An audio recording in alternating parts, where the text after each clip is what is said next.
ৰাতিপুৱা উঠি সকলোৰে চাহ একাপ খাব মন যায়, আপোনালোকৰো চাগে মন যায়। এয়া চাওক, মই ছিঙিছোঁ তুলসীৰ ফুল, কাৰণ তুলসীৰ ফুলবিলাক যদি ছিঙি দিওঁ তুলসীজোপা জোপোহা হয়, আৰু সেইকাৰণে মই ফুলবোৰ ছিঙিছোঁ, আৰু এই ফুলবোৰ মই চাহত দিম। এয়া লেমন গ্ৰাছ, এয়া চাহত দিম। আজি আমি চাহৰ বিষয়ে কথা পাতিম। এয়া দিছোঁ লেমন গ্ৰাছ, আৰু এয়া দিছোঁ তুলসীৰ ফুল।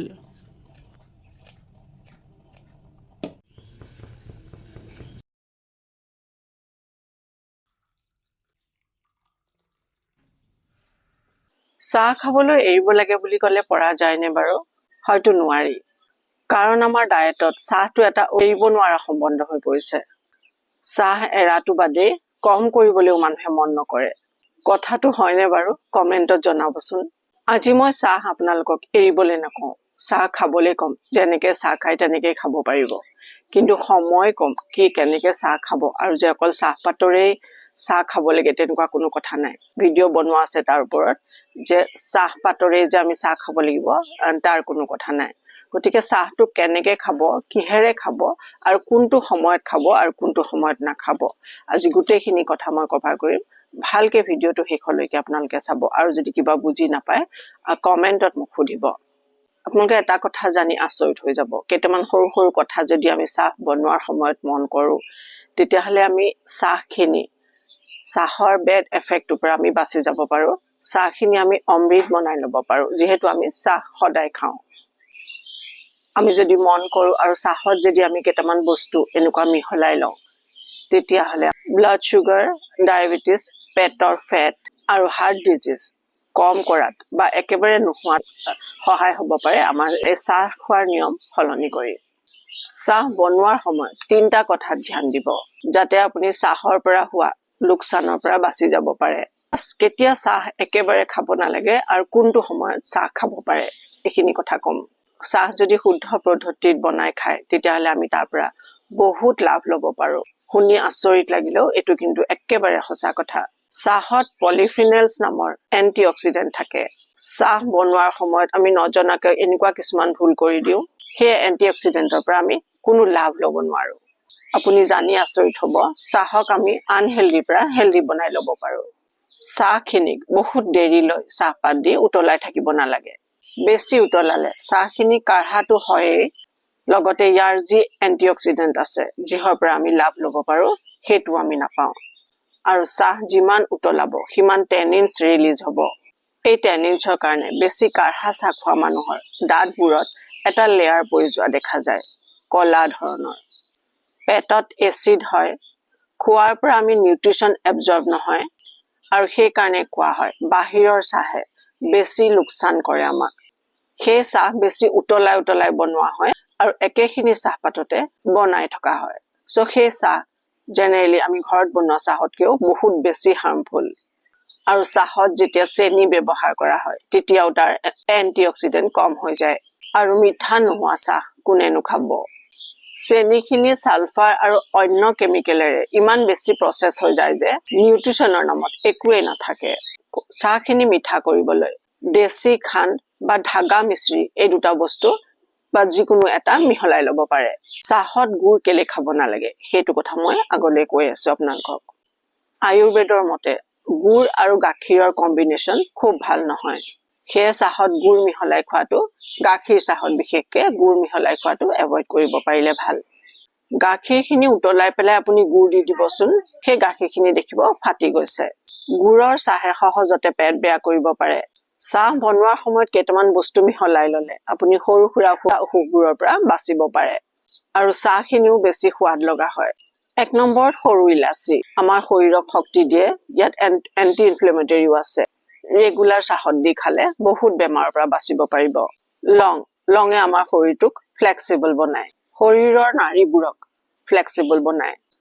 3 নম্বৰত আদা, শৰীৰৰ চৰ্বি বা বিষ কম কৰাত সহায় হয় চাহত আদা ব্যৱহাৰ কৰিলে। 4 নম্বৰ ডালচেনি, ব্লাড চুগাৰ যদি বাঢ়ি থাকে, চাহত ডালচেনি মিহলাই খাবচোন, খুব ভাল এফেক্ট পাব। মুলেঠি, লিকুইৰাছ, এইটোৰ পৰাও চাহত দি খালে বহুত উপকাৰ পাব। ই শৰীৰৰ নাৰ্ভবোৰ মইশ্চাৰাইজ কৰে, লাং ৰিলেটেড যিকোনো প্ৰব্লেমত মুলেঠিয়ে খুব ভাল কাম কৰে।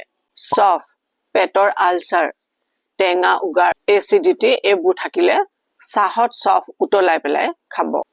হাৰ্ট ৰিলেটেড যিকোনো প্ৰব্লেম লাইক ব্লাড প্ৰেছাৰ বা কলেষ্ট্ৰল বাঢ়ি থকা এইবোৰ প্ৰব্লেম থাকিলে অৰ্জুন গছৰ ছাল চাহত উতলাই খাব।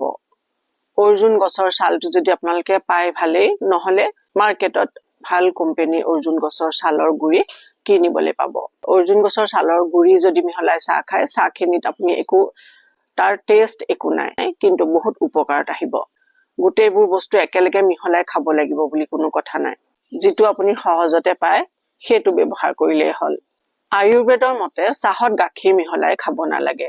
মডাৰ্ণ চায়েন্সৰ মতে চাহত গাখীৰ দিলে ইয়াৰ এন্টিঅক্সিডেন্ট কম হৈ যায়। মই যিখিনি কথা কলো সেই ধৰণৰ চাহ এবাৰ খাই চাওক, হেলদিৰ লগতে টেষ্টিও বহুত পাব।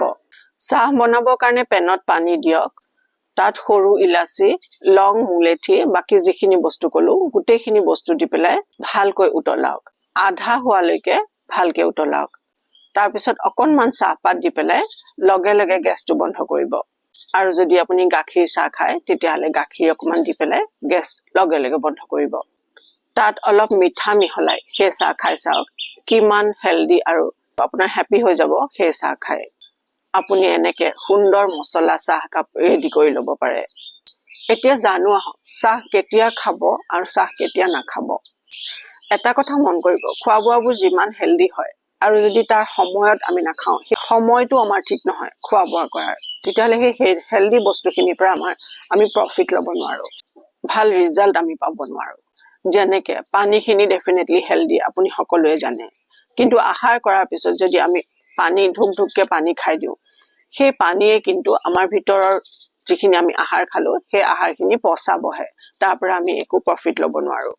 এনেকৈয়ে চাহ যদি আমি ভুল সময়ত খাওঁ, সেই কথাটোৱে আমাৰ শৰীৰটোক হানি কৰিব। ৰাতিপুৱা উঠিয়ে চাহ খোৱাটো খুবেই এটা আনহেলদি প্ৰচেছ। চাহটো আচলতে খুব শুকান বস্তু, ভিতৰৰ বস্তুবোৰ আমাৰ ড্ৰাই কৰি দিয়ে চাহে। বেছি চাহ খোৱা মানুহবোৰ সোনকালে বুঢ়াও হয়, বয়সৰ আগতে মুখত ৰিংকল পৰে। গোটেই ৰাতি টোপনি থকাৰ কাৰণে আমাৰ শৰীৰত আৰু ব্ৰেইনত পানীৰ পৰিমাণটো কমি যায়। এনেকুৱাত চাহ খালে যিহেতু টি ডিউৰেটিক, এনেকুৱাত বডি আৰু ডিহাইড্ৰেট হৈ যায়। এইটোৱে আপোনাৰ আঁঠুৰ গ্ৰীজ কম কৰে, স্কিন আৰু চুলি ড্ৰাই হৈ যায়।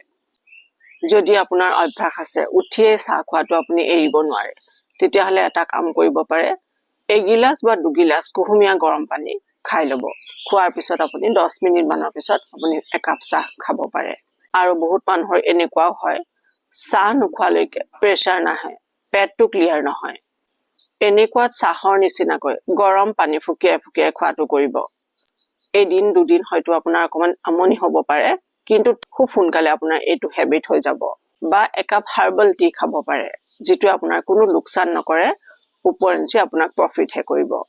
তেনেকুৱা কৰিলে আপোনাৰ পেটটো চাফা হোৱাৰ লগে লগে আপোনাৰ মেটাবলিজম বাঢ়িব, আপোনাক এটা হেলদি ফিলিং দিব, আৰু শৰীৰত জমা হোৱা ফেটছ লাহে লাহে বাহিৰ ওলাব। ছেকেণ্ড বেয়া সময় চাহ খোৱাৰ, আহাৰ কৰাৰ পিছতে যদি আমি চাহ খাওঁ, এইটো এটা খুব আনহেলদি নিয়ম। যদি আপোনাৰ এই হেবিট আছে আজিয়ে বাদ দিয়ক। আইৰণ, কেলছিয়াম, জিংক আৰু ভাইটামিন বি এইবোৰৰ নিচিনা ইম্পৰ্টেণ্ট নিউট্ৰিয়েণ্ট আপোনাৰ শৰীৰত কম হৈ যাব। আহাৰৰ প্ৰটিন আপোনাৰ শৰীৰত এবজৰ্ব নহব। প্ৰটিনেৰে ভৰপূৰ আহাৰ যদি আপুনি খাইছে, তাৰ ওপৰত যদি আপুনি চাহ খাই দিয়ে, কি হব ভাবক। আপুনি খোৱাখিনি এনেহে খালে, আপোনাৰ শৰীৰটোত একো তাৰ পৰা নিউট্ৰিয়েণ্ট আপুনি নাপাব। কেলছিয়াম কম হলে বোন উইক হব, আইৰণ কম হলে আপোনাৰ শৰীৰত হিমোগ্লবিন কম বনিব। কম হিমোগ্লবিন মানে শৰীৰত অক্সিজেন কমকে পাব, যিটোৰ কাৰণে উশাহ লওঁতে আপোনাৰ কষ্ট হব পাৰে। গোটেই দিনটো আপোনাৰ ভাগৰ ভাৱ এটা লাগি থাকিব। পুৰণা দিনত মানুহে কাম কৰি কৰি ভাগৰ লাগিলে কি কৰে জানেনে? তেওঁলোকে এটুকুৰা গুড় খায়, তাৰ ওপৰত এগিলাচ পানী খায়। গুড়টোৱে ইনষ্টেণ্ট এনাৰ্জি দিয়ে আৰু পানী খোৱাটোৰ কাৰণে শৰীৰটো হাইড্ৰেটেড কৰি ৰাখে। গতিকে আপোনাৰ চাহ কাম কৰি কৰি যদি আপোনাৰ ভাগৰ লাগে, তেতিয়াহলে একাপ হাৰ্বেল টি খাব। যদি আপুনি বাহিৰতেই থাকে, ঘৰত নাই, আপুনি বাহিৰত আছে, ঘৰত থাকিলেতো তেনেকে খাবই, আৰু যদি বাহিৰত আছে তেতিয়াহলে আপুনি সৰু ফ্লাক্স এটা লগত কেৰি কৰিব। নিজৰ হেল্থটোৰ কাৰণে মই ভাবো এইখিনি কৰিবই পাৰে। কিছু লোকে ৰাতি শুবলৈ যোৱাৰ আগতে চাহ খোৱা দেখা যায়। এইটো কৰিলে আপোনাৰ টোপনিত বাধা আহিব, বহুত গভীৰ টোপনি আপুনি ল'ব নোৱাৰিব। এই কাৰণে যে চাহত কেফেইন থাকে আৰু ইয়াৰ প্ৰভাৱ 6 ঘণ্টালৈকে থাকে। কোন সময়ত চাহ খাব? আহাৰ খোৱাৰ 3 ঘণ্টাৰ পিছত। দুপৰীয়া আহাৰৰ পিছত যদি চাহ খাব বিচাৰে 3 ঘণ্টাৰ পিছত খাব। ব্ৰেকফাষ্টৰ পিছত যদি চাহ খাব খোজে 3 ঘণ্টাৰ পিছতহে খাব। দিনটোত 2 কাপ চাহ যথেষ্ট। আৰু যদি আপোনাৰ বেছি চাহ খোৱাৰ হেবিট আছে তেতিয়াহ'লে হাৰ্বেল টি অলপ অলপকে দিনটোত খাব পাৰে। বেছি চাহ খোৱা মানুহৰ চাহ নাখালে আকৌ মূৰৰ বিষ, পেটৰ বিষ, এলাহ ভাৱ এইবোৰ হ'ব পাৰে। সেইকাৰণে তেওঁলোকে হাৰ্বেল টি খাব। আৰু এইবোৰ প্ৰব্লেম হয় বেছি চাহ খোৱা মানুহৰ চাহৰ সাইড এফেক্টৰ কাৰণে। বেছি চাহ খালে, এইটো মই অলপ আগতেও ক'লো, বেছি চাহ খালে আঁঠুৰ গ্ৰীজ কমে, আমাৰ হাড়বোৰৰ বিষ হ'বলৈ ধৰে। সেইকাৰণে চাহৰ কোৱান্টিটিৰ ওপৰত ধ্যান দিব। চাহৰ কাপটো সৰু কৰি লওক।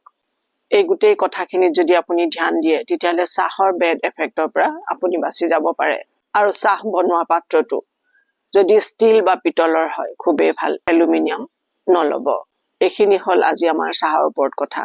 আজি ভিডিঅ'টো মই বাহিৰত বনাইছো, অকমান আপোনালোকে ডিষ্টাৰবেন্সো হ'ব পাৰে হয়তো, নহ'লে সেই চৰাই মাত চাত বিলাক আপোনালোকে শুনি আছে, ভালো পাব পাৰে, মই গম নাপাওঁ। কেনেকুৱা পাইছে আপোনালোকে জনাবচোন আজি মই ভিডিঅ'ৰ ছেটআপটো বাহিৰত লোৱাৰ কাৰণে। যদি ডিষ্টাৰ্ব পাইছে তেতিয়াহ'লে মই এই ছেটআপটো নেক্সট টাইমৰ পৰা আৰু নলওঁ। কাৰণ আপোনালোকৰ সুবিধাৰ কাৰণে, আপোনালোকৰ কাৰণে মই ভিডিঅ' ক্ৰিয়েট কৰোঁ। আৰু ভিডিঅ' ক্ৰিয়েট কৰোঁতে যথেষ্ট কষ্ট হয়। চ' সেইকাৰণে আপোনালোকক মই ৰিকুৱেষ্ট কৰিম, যোনে যোনে মোৰ চেনেললৈ নতুনকৈ আহিছে তেওঁলোকে যাতে চেনেলটো ছাবস্ক্ৰাইব কৰি লয় আৰু লাইক কমেণ্ট কৰিবলৈ নাপাহৰিব। সদায় হেল্ডি হৈ থাকক, সুখী হৈ থাকক, মোৰ শুভেচ্ছা থাকিল।